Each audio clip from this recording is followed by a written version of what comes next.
మీ మోకాల నొప్పులకు ఎటువంటి సర్జరీ లేకుండా ఎపియాన్ పెయిన్ క్లినిక్ అందిస్తున్న అత్యాధునిక చికిత్స.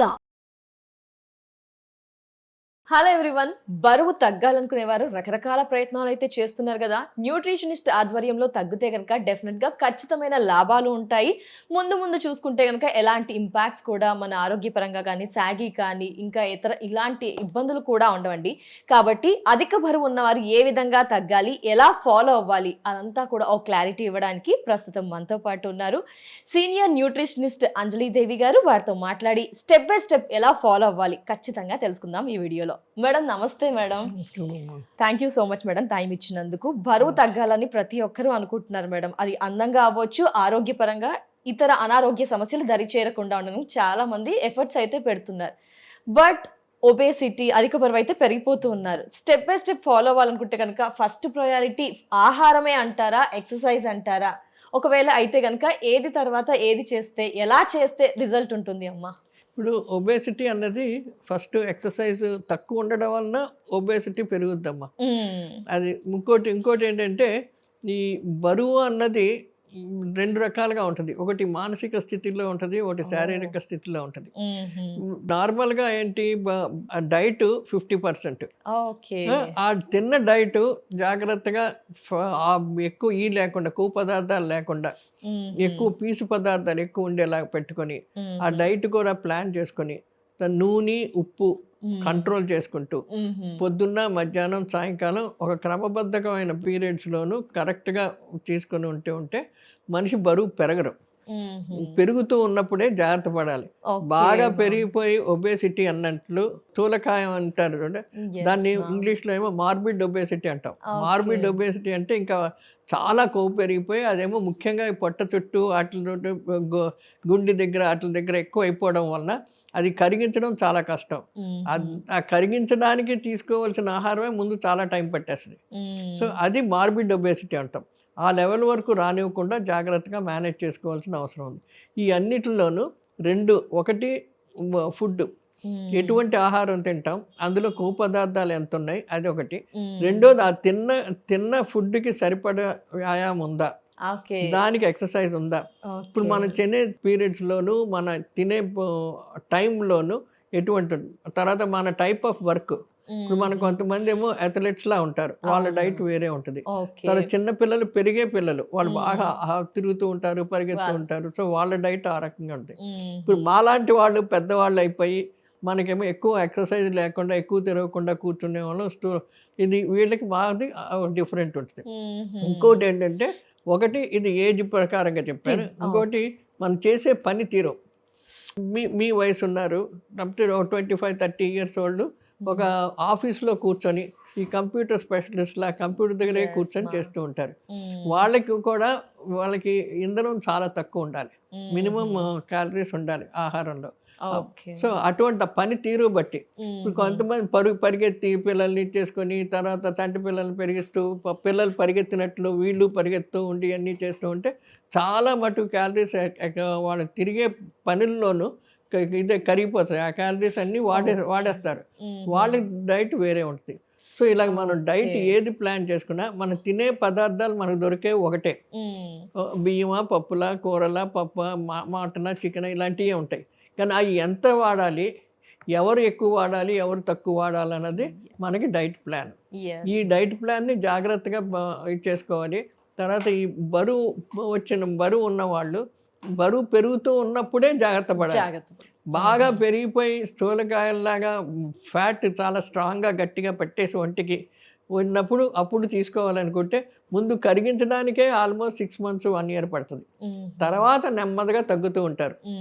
కొంతమంది ఏం చేస్తారు, విగర్ ఎక్సర్సైజెస్ చేసేసి మానేస్తారు. అది కూడా చాలా డేంజరస్. ఎందుకంటే అప్పుడు తగ్గుతారు, మళ్ళీ వెంటనే మళ్ళీ పెరిగిపోతారు.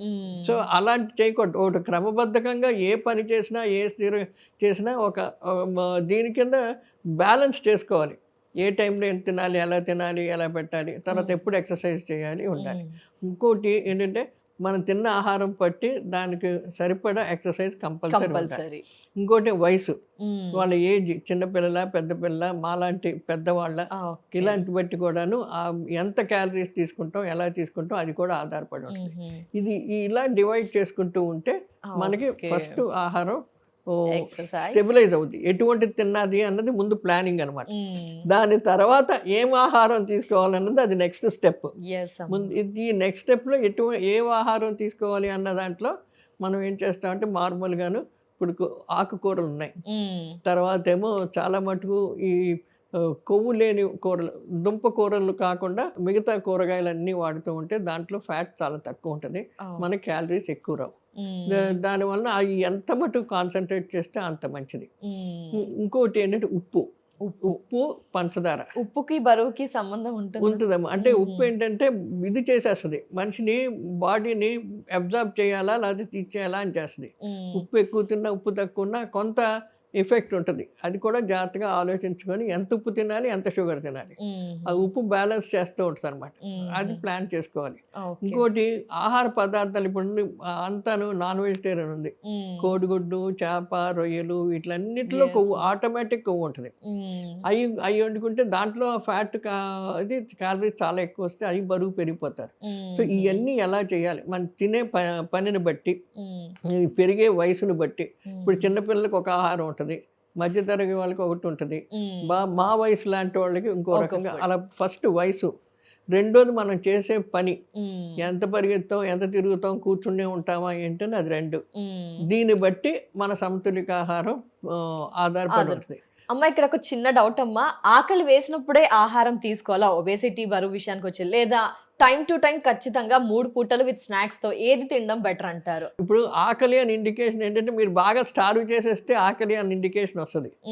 ఇప్పుడు మీరు క్రమబద్ధంగా మనం తీసుకోవాల్సిన మార్నింగ్ బ్రేక్ఫాస్ట్, లంచ్, తర్వాత 4 గంటలకు స్నాక్స్, నైట్ డిన్నర్, అది కూడా ఒక టైం షెడ్యూల్గా, మధ్యన గ్యాప్ ఉండాలి. ఆ గ్యాప్ ప్రకారం టైం షెడ్యూల్గా తీసుకుంటే అది చాలా మంచిది. కానీ ఆకలి వేసినప్పుడు తినడం అంటే చాలా ఎక్కువ తినేస్తాం. మనకి కావాల్సిన ఆ ఆకలి దీని మీద మనకి ఎంత తింటున్నామో ఎలా తింటున్నామో కూడా తెలియదు. గబ్బా గబ్బా వేసేసుకుంటాం, లేకపోతే ఫ్రైడ్ ఫుడ్స్ ఉంటే బాగున్నాయి కదా అవి తినేస్తాం, మధ్యలో స్నాక్స్ తినేస్తాం. ఇలాంటివన్నీ చాలా ఆర్గనైజ్డ్గా పెట్టుకోవాలి. స్నాక్స్ అన్నది ప్లాన్డ్గా తినాలి.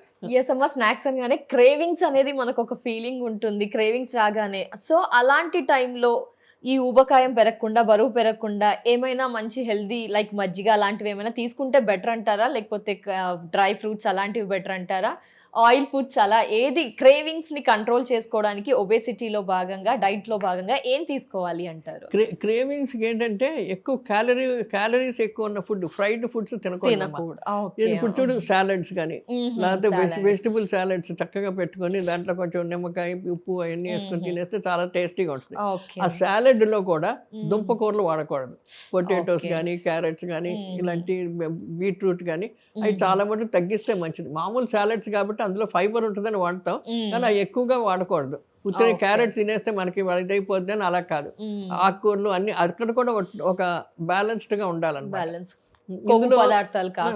కాకుండా ఇవే వేసుకొని కొంచెం కావస్తే ఇంత ఏంటి ఆలివ్ ఆయిల్ కానీ ఏదో 1/2 టీ స్పూన్ ఎంత పైన వేసుకొని ఉప్పును, నిమ్మకాయ అలాంటివి వేసుకొని తినేస్తే ఆ సాలడ్స్ చాలా బాగా మంచి. ఇంకోటి అది చాలా టైం పడుతుంది, ఆకలి గబుక్కుని వెంటనే రాదు. అందుకని అలాంటి వాటి మీద డిపెండ్ అవ్వడం చాలా మంచిది. ఇంకోటి ఏంటంటే బాగున్నాయి కదా డీప్ ఫ్రైడ్ ఫుడ్స్ చాలా తగ్గించాలి. పిల్లలంతా బయట తింటారు, బర్గర్లు అని, పేస్ట్రీస్ అని, తర్వాత మనం అవన్నీ ఇంట్లోనేమో ఏది ఉంటే అవి చేసుకొని తినేస్తారు, లేకపోతే అన్ని డబ్బాల్లో పెట్టి ఉంచుతారు. అవి ఎప్పుడు పడితే అప్పుడు ఓ టైం షెడ్యూల్ లేకుండా కొంచెం కొంచెం తీసుకోవడం, తినేయడం, కొంచెం తీసుకొని తినేయడం, అవన్నీ అది చాలా కష్టం అలాంటి వాళ్ళు తగ్గాలంటే. ఎస్ అమ్మా, యాజ్ ఎ సీనియర్ న్యూట్రిషనిస్ట్ గా ఈ విషయం చెప్పండి. అంటే బరువు తగ్గడంలో భాగంగా మార్నింగ్ లేచి ఏదైనా డ్రింక్ ఖచ్చితంగా రిజల్ట్ ఉంటుంది, బరువులో రకరకాల ప్రయత్నాలు చేస్తున్నారు, ఈ ప్రయత్నం డెఫినెట్ గా మీ లైఫ్ స్టైల్లో ప్రతి ఒక్కరు యాడ్ చేసుకోండి అంటే లైక్ జీరా వాటరా, లెమన్ వాటరా, హనీ వాటరా, ఉసిరికాయ, గుమ్మడికాయ జ్యూస్ అలాంటివి ఏమైనా హెల్ప్ఫుల్ గా ఒక డ్రింక్ ఏదైనా బెస్ట్ డ్రింక్ ఉందా అమ్మా? ఇప్పుడు ఎర్లీ మార్నింగ్ ఆ డ్రింకులు చాలా మంచిదమ్మా, కానీ ఏంటంటే ఎర్లీ మార్నింగే తినవలసిన అవసరం లేదు. ఆ డ్రింక్ తాగుతున్నాం కదా అని అందులో మళ్ళీ షుగర్ కలుపుకొని అన్ని కలిపితే మళ్ళీ దాని క్యాలరీస్ ఎక్కువైపోతాయి. అంటే అవి బరువు తగ్గడానికి ఉపయోగపడతాయి అమ్మా? జనరల్గా ప్రయత్నాలు చేస్తూ ఉంటాం. బరువు తగ్గడానికంట మనకు ఆకలి చంపేస్తుంది కాబట్టి మిగతా ఫుడ్స్ మనం తినం, దానివల్ల ఆటోమేటిక్ గా క్యాలరీస్ తగ్గిపోతాయి. ఇప్పుడు బాగా గ్లాసు జ్యూస్ తాగారనుకోండి, ఏదన్నా ఆనపకాయ తోటి దీంతో ఏదో చేసింది లేకపోతే ఒక సూప్ లాగా ఏదైనా చేసుకొని తీసుకుంటే మీకు ఆకలి తగ్గిపోద్ది. ఆ రెండో బ్రేక్ఫాస్ట్లో చాలా తగ్గించేస్తాం మనం, ఓకే. అంత తినం. లేదు అంటే ఇప్పుడు బ్రేక్ఫాస్ట్ మీదే మొత్తం పెట్టేస్తాం. 12 గంటలు మనం ఏమీ తినకుండా మనం ఆల్మోస్ట్ ఫాస్టింగ్లా ఉన్నాం. మార్నింగ్ బ్రేక్ఫాస్ట్ వచ్చేటప్పటికి గబా గబా తినేస్తాం. ఆ తినడంలో చాలా క్వాంటిటీ ఎక్కువ, మనకి కంట్రోల్ లేకుండా ఒక్కోసారి తినేస్తాం. ఇంకోటి ఏంటంటే ఇంకోటి శాండ్విచెస్. ఈజీగా కుక్ చేసుకోవడానికి చాలా శాండ్విచెస్ సరదాగా చేసుకుంటారు. శాండ్విచ్ అనేది మంచిదే, అందులో కొంచెం అంటే బ్రెడ్ ఉంటుంది కాబట్టి ఆ బ్రెడ్ టైప్ ఆఫ్ బ్రెడ్ చూసుకోవాలి. ఓకే. ఏ బ్రెడ్ అయితే బెస్ట్? ఇప్పుడు ఈ బ్రౌన్ బ్రెడ్ ఒకటి ఉంది, తర్వాత హై ఫైబర్ బ్రెడ్లు అని చెప్పి వస్తున్నాయి. అప్పుడు ఏమంటే అది క్యాలరీస్ కింద ఎక్కువ డెవలప్ కాదు. ఆ బ్రెడ్ లో మంచి చేసుకొని ఏదైతే మనకి వీళ్ళు షార్ట్నింగ్స్ అంటాం, అంటే బటర్ అవి రాస్తారా, చాలా తక్కువ వేసుకొని వెజిటబుల్స్ అన్ని వేసి తింటే అది చాలా మంచిది. లేదా ఉత్తి సాలడ్స్, ఉత్తి వెజిటబుల్స్ అన్ని వేసేసుకొని ఉప్పు కొంచెం నిమ్మరసం వేసుకొని తింటే అది ఇంకా మంచిది, చాలా బాగా ఇచ్చేస్తుంది. మీకు అసలు ఫుడ్ మీదే వెళ్ళదమ్మా, బాగా ఇంత గిన్నెతో వేసుకొని హ్యాపీగా ఉంటుంది, చాలా యాక్టివ్గా ఉంటుంది, హ్యాపీగా ఉంటుంది. తర్వాత నేను ఆల్మోస్ట్ ఒక ఎవ్రీ 3 monthsకి 6 monthsకి ఒక 1 week ఈ టైప్ ఆఫ్ డైట్ ఫాలో అవుతా. డెఫినెట్ గా ఇలా follow. More than weight control. ఇంకోటి ఏంటంటే మనకి బాడీ స్టెబిలిటీ ఉంటుంది. సడన్ గా పెరిగిపోవడం, సడన్ గా తగ్గిపోవడం అలా ఉండదు. ఒక ఉన్న వెయిట్ అలా ఉంటుంది. ఇది అట్లీస్ట్ ఉన్న ఫ్యాట్ కరుగుద్ది, ముందు కరగాలి కదా, కరిగిన తర్వాత అది తగ్గితేనే మనకి వెయిట్ తగ్గుద్ది. సో అట్లీస్ట్ ఆ 6 daysలో కరిగి సాఫ్ట్ అవుద్ది. అప్పుడు నెమ్మదిగా తీసుకున్నా కూడా మనకి తగ్గే ఇది వస్తూ ఉంటుంది. థ్యాంక్ యూ అమ్మ, థ్యాంక్ యూ సో మచ్. బరువు తగ్గాలనుకున్న వారికి వీడియో డెఫినెట్ గా ఉపయోగపడుతుంది. అలాంటి మార్గాలన్నీ కూడా చాలా క్లుప్తంగా తెలియజేసినందుకు నమస్కారం. థ్యాంక్స్ అమ్మా.